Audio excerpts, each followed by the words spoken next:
in 6 weeks' time, it's the 10th anniversary of Interstellar. And I think it's being re-released in theaters in 70mm IMAX. And IMAX. Yeah. Okay. How did that movie change you? It's my favorite movie of all time. So thank you for... I have a lot of people tell me that that's their favorite movie of all time. And that's another that a lot of people had to go watch 4 times. There's a lot to take in. There's a lot to take in. Classic Nolan. Yeah. How did it change me? And you're not talking about like the success of the movie, you mean like the subject material and everything else. Either working with Christopher, learning about, Kip Thorne, fucking the consultant physicist on that show, so much stuff. Well, also, it was in that sense, it was similar to when I did a movie called Contact, and I got to sit with Carl Sagan for 3.5 hours. And he went through, and I remember walking away from that going, oh my gosh, as a believer, God's backyard's a whole lot bigger than I thought it was, which is a very humbling and empowering thought. Look,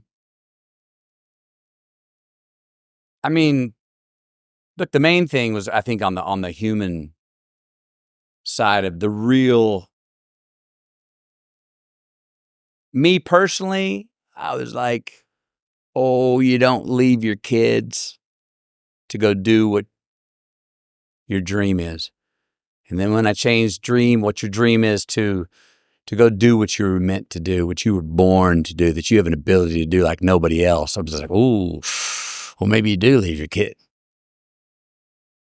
That argument and that leaving, which is that countdown, I remember that's where I was. So that's the scene I'm remembering, is the price you pay, the cost, the consequence of chasing down. And my initial thought was, oh, Cooper's being selfish in the wrong way. And then it's a good argument, though. I don't think you can easily say that. There's a major consequence with that, but look at what.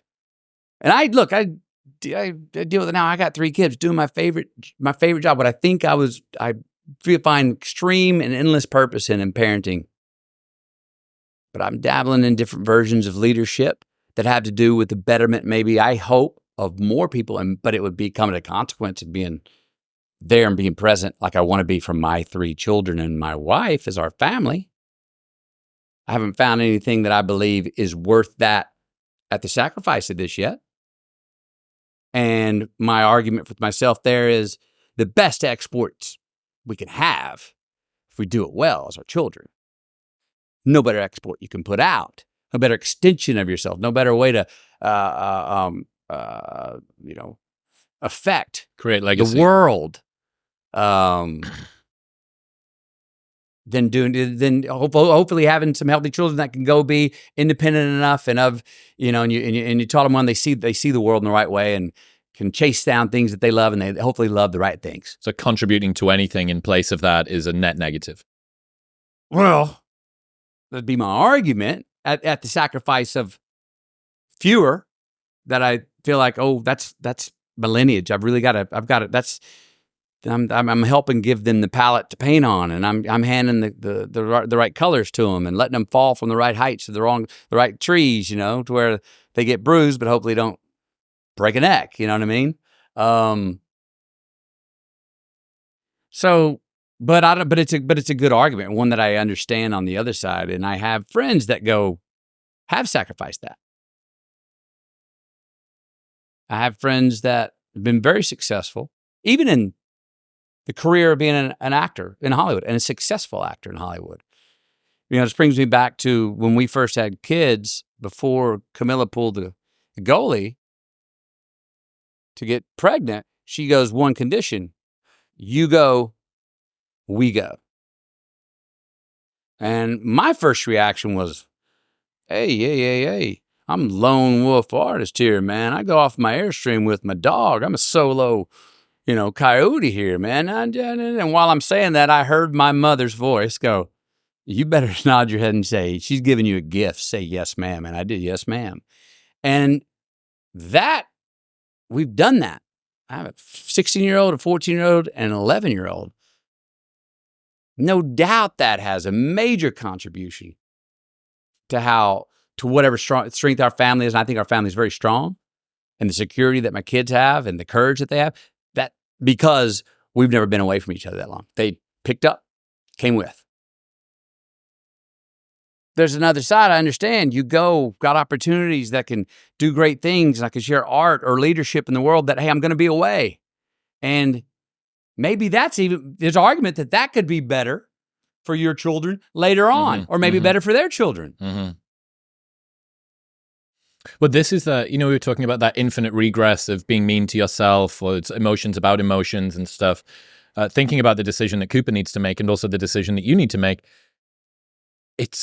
you can always continue to kid yourself a little bit more. Is it more virtuous to stay at home with your children, to raise your children, despite the fact that the likelihood of them surviving into the future and their kids surviving into the future is lessened by that? Okay, but then if you go and do the thing, you leave them, you're making that sacrifice. But are you doing it because you want to save the world, or are you doing it because it's your dream? Or the fact that you can get something virtuous out of something that's also your dream is that fucking Puritan work ethic we were talking about before, which is the only way that this can be a virtuous decision is if I suffer more. It's only suffering, not just that it's good for the future, but also that I don't want to do it, because if I don't want to do it, then I know that it's really, really true, because it's a high price that I pay. Because go pull it off. And this is as far as I can see, the curse of the deep thinker. Amen. Amen. Amen. A curse and gift. Because it does do one thing that we hadn't brought up at a very base level. And I think this goes along with stress, anxiety. At the very base, it means, in something that we can't take for granted because not everyone has it, it means you give a damn. Yes. And let's not throw that out like, oh, of course you. No, and because not everybody does. It means you give a damn about more than just yourself. And that is that's a high-end value and not an old-fashioned nostalgic thing to go, oh, that's so 1950s. Bullshit. That's a real thing. So some people can't care, or some people struggle to care about things. There are entire people that go through their lives. It's odd, especially in the UK, loving things, being too keen, right? Americans kind of have permanent first-line cocaine energy. Yeah. They're very excitable. Yeah. And I like it. I like excitable people. I like enthusiasm. However, the UK doesn't necessarily have that quite so much. And I always think how much I wish I could gift that back to the UK, but how much that positive reinforcement, we were saying it before, that first scene that you do, and the guy next to you goes, hey, that was pretty good. Yeah. The right encouraging word, the right time. Where would that push people to? And okay, if that's what you want for you in the world, you have the opportunity to be that for other people, and maybe it's going to start to come back around, and maybe we can begin to change culture a little bit by doing this. When will that English, or does it? Does it have someone, though, that is constantly like, bullocks, that goes and succeeds, that the English culture goes, fucking bravo. Rarely. Does it ever? Rarely. So, interesting stat around the UK. Globally, so far in 2024, the UK has the second highest number of millionaire exits on Earth. What's a millionaire exit? A millionaire that has left the country and is now living in a different, a different nation. China first, 15,000. UK second, 9,500. But the UK is 3% of the population of China. So pro rata, we have got by far the most millionaires leaving. By far. We do not have a good culture around supporting success, around people doing different things. Another great example of this, the UK has got 2 or 3 universities in the top 10 in the world, as does America. So it'll be Oxford, Cambridge, maybe King's or Durham in the UK, and there'll be Yale, Princeton, Harvard, something else in the US, and a couple of others.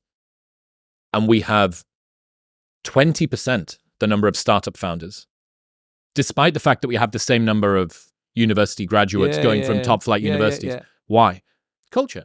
Trust really is everything when it comes to supplements. A lot of brands may say they're top quality, but few can actually prove it, which is why I partnered with Momentous. They make the highest quality supplements on the planet. 3 of the products that I use to support my brain, body, and sleep are magnesium, L-threonate, creatine, and omega-3s. Honestly, I try to limit the number of supplements that I rely on, but when I take these consistently, they have a massive impact on my cognitive performance, my strength, and my sleep. Momentous are literally unparalleled when it comes to rigorous third-party testing. What you read on the label is what's in the product and absolutely nothing else. Best of all, they offer a 30-day money-back guarantee, so you can buy it and try it for 29 days.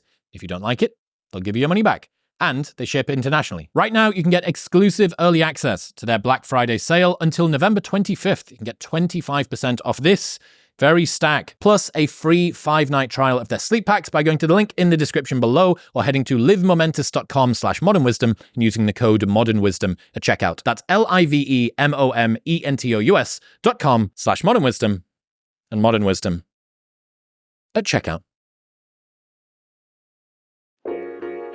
Thank you very much for tuning in. Look, we went to a lot of effort to get Mr. McConaughey here and convert an old barn that's from the 1800s in Texas. So I really hope you enjoyed it. I'll see you next time.